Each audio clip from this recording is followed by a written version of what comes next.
तो नमस्कार दोस्तों, आप सभी का फिर से एक बार और स्वागत है हमारे YouTube चैनल भोजपुरी पेज में। और मैं हूं आप सबका दोस्त भाई अजीत यादव।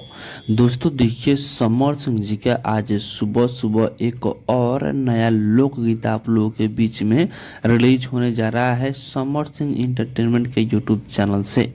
दोस्तों देखिए, गाने का नाम है लागल नाही एसी बलम। जी, गाने का नाम है लागल नाही एसी बलम। ये गर्मी गाना होने वाला है, जो कि इस गाना को समर सिंह के साथ में शिल्पी राज इस गाने को गाई हैं। और दोस्तों बता दें कि इस गाना को इसके आनंद यादव जी लिखे हुए हैं।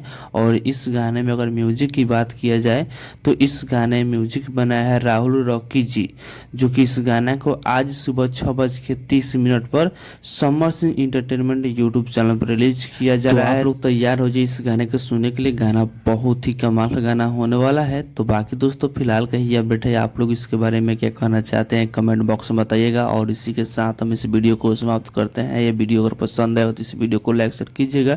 बाकी अभी तक हमारे इस चैनल को सब्सक्राइब नहीं किए हैं तो सब्सक्राइब भी कर लीजिएगा, क्योंकि इस चैनल पे भोजपुरी इंडस्ट्री का हर एक अपडेट सबसे पहले आप सभी को मिलेगा।